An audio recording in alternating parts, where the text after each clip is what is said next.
So from Frederick Sorrow's painting, we had learned that he dreamt of a society which is free, a society where there is equality for everyone, a society where no one is rich, no one is poor, all have a happy life, all have a peaceful life. But the problem is that this vision is called utopian vision, and such a society does not exist. It is a dream. It is a vision. We all want to live in such a society. We want India to be free of all types of crime, all type of corruption, everything. We want a peaceful country. But is it possible? It is not possible. Every other day we are hearing about crimes and corruption and all these type of things. All right, but we can imagine that there should be a society like that. So he also imagined, and the beginning of the French Revolution was the end of the monarchical rule, the rule of the kings. You could see in the painting in front, some pieces are there, all right, of buildings lying there. That means that the rule of the monarchy was coming to an end. It was destroyed. Monarchical rule was destroyed, and a new society, which is republic, which is socialist, that type of society was coming up. Got it till here? We'll start with the second topic in this, the making of nationalism in Europe. I hope you all have your book with you. Keep a pencil also with you, so that some words, if I tell you something, some meaning or something to underline, you can underline that. So keep a pencil with you. Always be ready with a pencil. So I'll read and I'll explain. Just pay attention.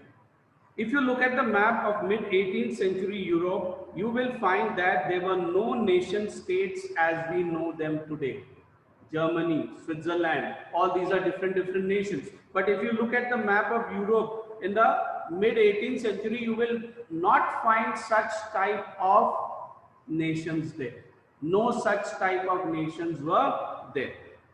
What we know today as Germany, Italy, Switzerland were divided into kingdoms, duchies and cantons whose rulers had their autonomous territories. Kings were ruling. Duchies ruled by the dukes or duchess, they were ruling. Cantons are also division of a territory to make administration easy. So kingdoms were there. Instead of Germany, Switzerland, different nations were not there. Kingdoms were there, being ruled by different kings. And if in yesterday's class I had said that a kingdom was made of people belonging to different nations. Some may be German speaking, some may be Italian speaking, some may be French speaking, some may be Polish speaking. So that means that sense of belongingness doesn't come. That sense of oneness, that we all are one, we belong to one nation, that does not come, because the language is different, the culture is different. And here we are dealing with nationalism. How then could the feeling of nationalism, the spirit of nationalism be brought inside the people? How is it possible to bring the feeling of nationalism into the people? That is what we are reading here. Let's see. So Germany, Italy, Switzerland were not there. They were kingdoms, duchies and cantons. Eastern and Central Europe were under autocratic monarchies, that is the king, where the kings rule as dictators, within the territories of which lived diverse people. Diverse means different culture, language and all, different type of people. They did not see themselves as sharing a collective identity or a common culture. This is what I told you. People belonging to different culture, different nations in one kingdom. So they don't have that collective belongingness with one another. Once they even spoke, often they even spoke different languages and belonged to different ethnic groups. Language was different, their groups were different, social groups, their tribal groups were different, their culture was different. The Habsburg Empire that ruled over Austria-Hungary, for example, was a patchwork of many different regions and people. What is patchwork? You have seen patchwork. Different pieces of clothes are sewn together, tied together. That is known as patchwork. Collage जिसे होता है. You have seen collage work, no? Different materials you put together, stick together. So here also the Austria-Hungary Empire, the Habsburg Empire, it was made of a patchwork of different regions and different people. Same thing as I told you. Some belonging to Germany, some of Italy, some of France, different type of people forming one kingdom. Now, when different type of people live in one kingdom, there is no oneness among them. The only oneness, the only common thing is that their king is the same, their ruler is the same. Other than that, there is no sense of belonging to one another. It included the Alpine regions, the Tyrol, Austria, Sudetenland, as well as Bohemia, where the aristocracy was predominantly German-speaking. See, aristocracy, the high society, the nobles, high society people used to speak German. It also included Italian-speaking provinces of Lombardy and Venetia. Then there was some part of it where people used to speak Italian language. Then in Hungary, half of the population spoke Magyar, while the other half spoke a variety of dialects. Dialects means different local languages they used to speak. In Galicia, the aristocracy spoke Polish. See, we are talking about the same kingdom, that is the Habsburg Empire. Under the Habsburg Empire, you have seen in some areas people were speaking German, in some area they are speaking Italian, some area they are speaking Magyar, in some other places they are speaking the Polish language. Besides these three dominant groups, there also lived within the boundaries of the empire a mass of subject peasant people. Peasant, the farmers, the low class people were also there, not aristocratic. Okay, they were living. Bohemians and Slovaks in the north, Slovenes in Carniola, Croats in south, Romans in the east in Transylvania. Such differences did not easily promote a sense of political unity. So when there is so much of difference, how can unity come? How is it possible to bring unity when there is so much of difference? Not possible, isn't it? That is what I told you. That oneness, the feeling of oneness, the feeling of belongingness doesn't come when so much of differences are there. The only tie binding these diverse groups together was a common allegiance to the emperor. This is what I told you. Only their loyalty, their faithfulness to their ruler, the king, that was the only common thing between them. Other than that, nothing is common, everything is different. Then, how did nationalism and the idea of nation state emerge? Now, when this is the problem, then how did the feeling of nationalism come in the people? How did the feeling of making one nation state come inside the people? That is what we are learning in this chapter. The aristocracy and the new middle class. The aristocracy and the new middle class. Socially and politically, a landed aristocracy was the dominant class on the continent. Landed aristocracy, aristocratic people, high society people, and landed means they were like landlords. They had plenty of land with them, property with them. So they were the dominant, they controlled everything. They were dominant. The members of this class were united by a common way of life that cut across regional divisions. So though the aristocratic people also belong to different culture and everything, but still they had something in common. That is the way of living. They owned estates. Estates are big lands. They owned estates in the countryside and also town houses. All right, big houses they had in the towns. They spoke French, no matter they belong to which culture, which group. The high society people, the aristocratic people, they spoke French for diplomacy, that is among them in high society. Their families were often connected by ties of marriage, and through marriage they were connected to one another. This powerful aristocracy was, however, numerically a small group. So aristocratic people were less, but because they were rich, because of that they were powerful, and because of that they were dominant over all the other groups. The majority of the population was made up of peasantry. All right, farmers and laborers and everything, they made the majority of the people. To the west, the bulk of the land was farmed by tenants and small owners, while in Eastern and Central Europe, the pattern of land holding was characterized by vast estates which were cultivated by serfs. Serfs are agricultural laborers. These serfs, they cultivated the big lands of the aristocratic people. They worked there, and that time they had to do this work many of the time free of cost. They couldn't charge anything, and they even had to give other services to the landlords and aristocratic people. Napoleon stopped all this. We had read or in the last class. In western and parts of Central Europe, the growth of industrial production and trade meant the growth of towns and the emergence of commercial classes whose existence was based on production for the market. So in the western and Central Europe, what happened? Industrial production started. And when industries come up, industrial production starts, that means towns come up. New groups of people come up who are working in factories, who are selling things in the market.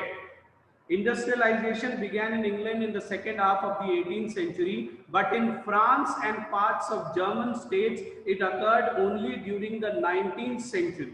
So it came in England earlier, later it came to France, Germany and all. In its wake, new social groups came into being. With the coming of industrialization, which are the new groups that came up? The new groups are the working class population, the middle class, which is made up of industrialists, businessmen, professionals. These new groups came up.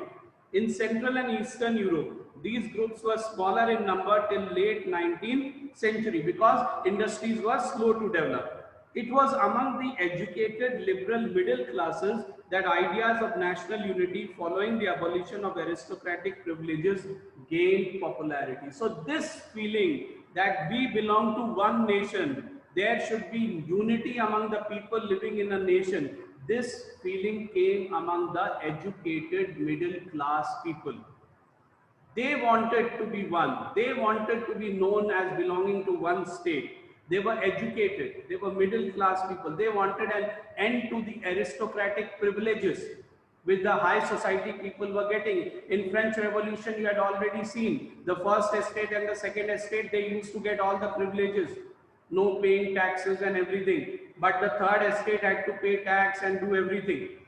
So this educated middle class wanted an end to all the privileges which the aristocratic people were getting. And this feeling of national unity, nationalism started coming in them. What did liberal nationalism stand for?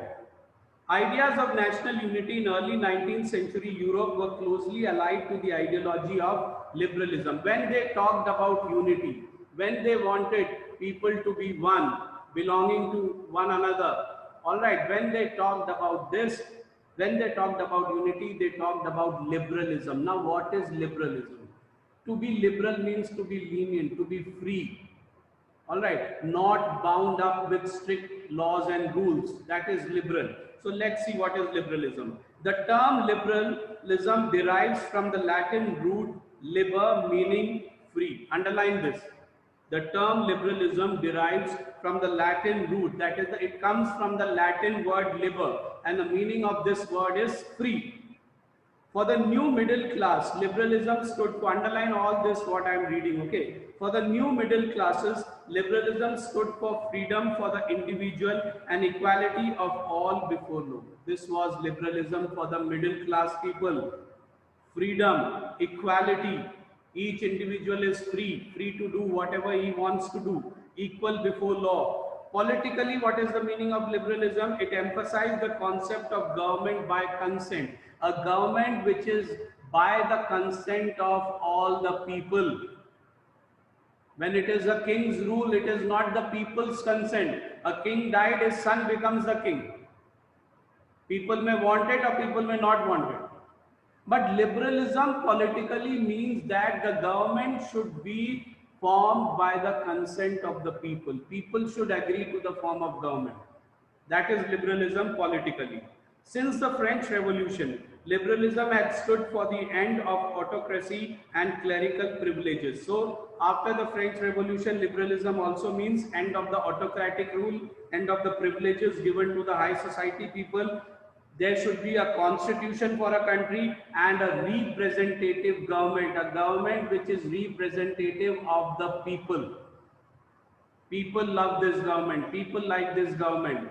That government is there with the consent of the people. 19th century liberals also stressed the inviolability of private property. All right, private property is there. They agreed to it. but that should not be made a compulsion for getting various privileges. You know, under the Jacobins, the propertied people, that is the people who had property, had the right to vote, other people did not have the right to vote. Now that is wrong. When you are living in a country, everyone should get equal rights. All should be equal before the law, isn't it? So that was also there. Yet equality before the law did not necessarily stand for universal suffrage. Suffrage means right to vote. Universal means for everyone. Though equality before law was there, but still universal suffrage, right to vote to everyone, was still not there. You will recall that in revolutionary France, which marked the first political experiment in liberal democracy, the right to vote and to get elected was granted exclusively to property owning men. I told you just now. All right, in France, the right to vote to elect the government was with only men who had property. So those who were rich, they had the right to vote. Men without property and all women were excluded from political right. They were not given any right to vote. Those who didn't have property and even women were not given. Only for a brief period under the Jacobins did all adult males enjoy suffrage. See, when the Jacobins rule came, you did all this in class 9. When the Jacobins rule came, again what happened? Voting right was given to all males, but here also the females didn't get the voting right. Only the males got the voting right. All right.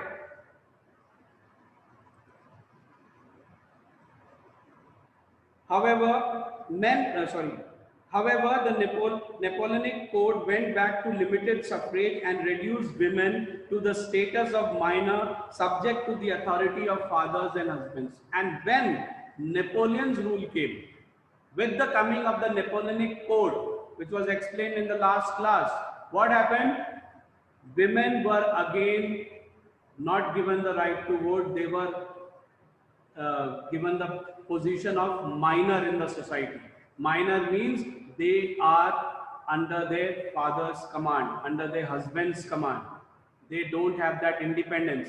They have to listen to their father. They have to listen to their husbands. Women cannot take independent decisions. That came with the Napoleonic Code.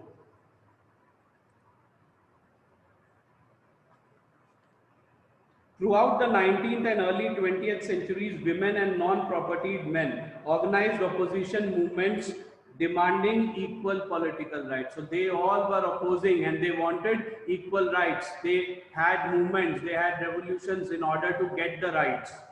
In the economic sphere, now economically, what does liberalism mean? Liberalism stood for freedom of market and the abolition of state-imposed restrictions on the movement of goods and capital. Earlier, what happened? Actually, someone has to go take goods from one place to another. At small distance, they had to pay different taxes.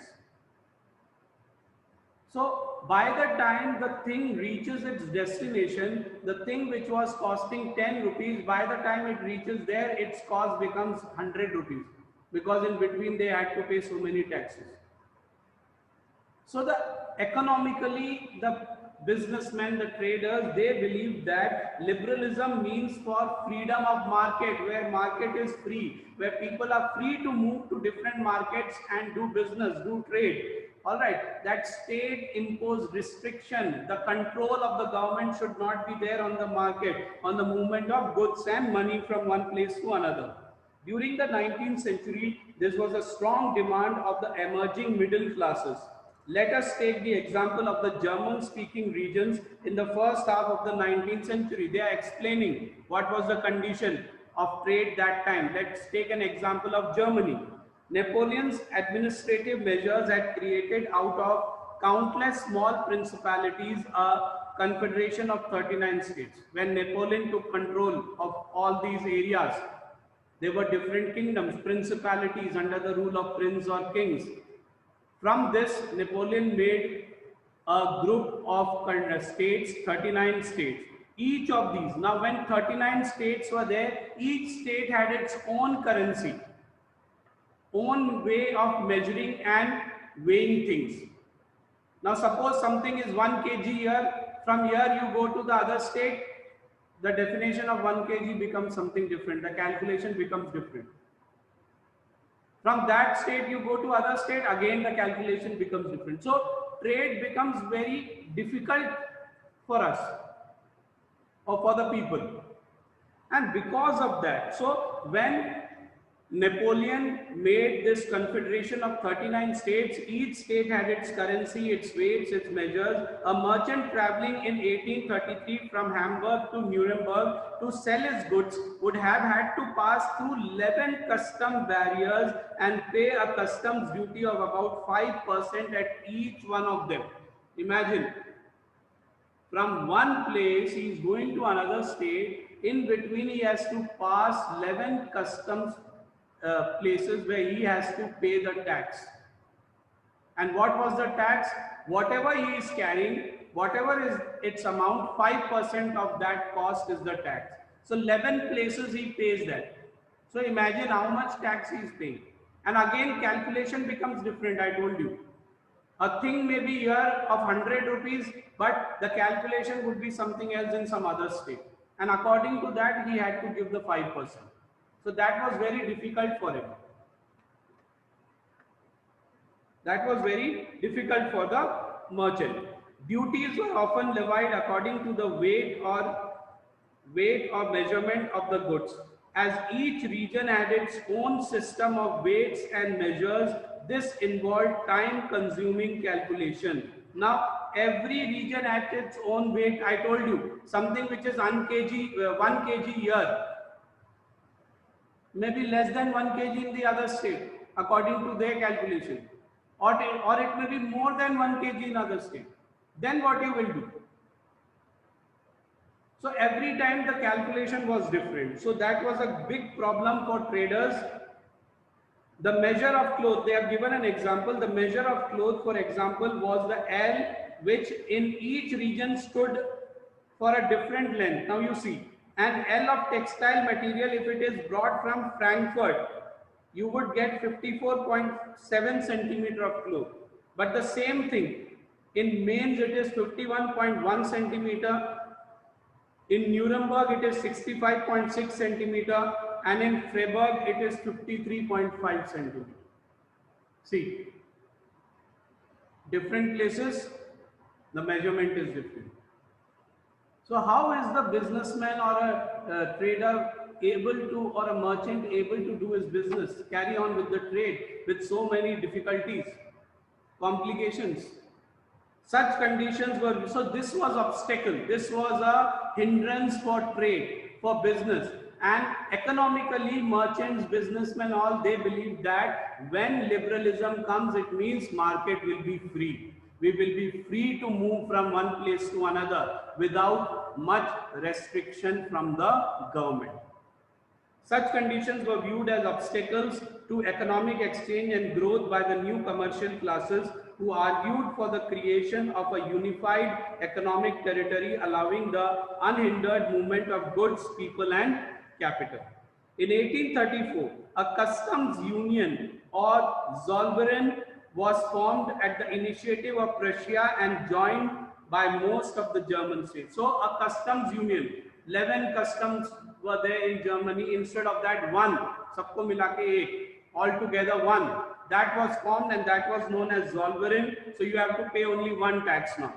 The union abolished tariff barriers. All the tax barriers were removed and reduced the number of currency from over 30 to 2. In these 39 states, the states had different currencies. So there were over 30 types of currencies. Every time the person, the merchant who is moving, he had to get the exchange of currency also done. So now that was removed and only 2 currencies existed now. That means trade became easy. The creation of a network of railways further stimulated mobility, harnessing economic interest to national unification.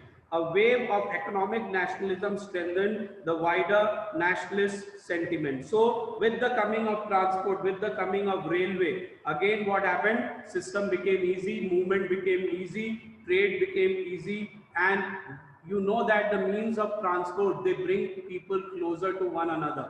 That unification process starts. We tend to come to know one another and understand one another, and we get united. We understand our oneness, our belongingness. So that started. All right. Now a new conservatism. Following the defeat of Napoleon in 1815, European governments were driven by the spirit of conservatism. Napoleon was defeated in 1815. Till now the Napoleonic Code was there. Now Napoleon was defeated. Now the European governments started moving towards conservatism. What is conservatism? Conservatism means the old traditions, old culture, old way of life should be there, but modernization should also be there, including both. Not totally old and not totally modern. Mix of both. That is conservatism. Old plus new. Conservatives believe that established traditional institutions, we have to underline this, established traditional institutions of state and society like the monarchy, the church, social hierarchies. All right, in the society, different levels of people, like in French society, you had first estate, second estate, third estate. This is known as the hierarchies, different levels. Property and family should be preserved. So the conservatives said that all this should be there. The importance of church, importance of property, importance of the social hierarchy, the rule of the monarch, everything should be there. Most conservatives, however, did not propose a return to the society of pre-revolutionary days. But they said everything should be there, but it does not mean that we go back into the olden times, before the French Revolution. We don't want to go back to that time. All right, we want a change. Rather, they realized from the changes initiated by Napoleon that modernization could in fact strengthen traditional institutions like monarchy. What they understood, modernization will increase, or modernization will make monarchy better. All right, with the new method, monarchy, the rule of the king, would become better. That is what they believe. It could make state power more effective and strong. A modern army, efficient bureaucracy, the officers working together, administration, dynamic economy, abolition of all feudalism and serfdom, that is landlord system, zamindari system of those places were to be removed. All this will strengthen the monarchies. The king's rule will become better. We won't go to the olden method. We'll follow some new things and mix it with the old things. So that type of rule will be much better than what was followed earlier. So we'll stop here for today, okay? And see you in the next class.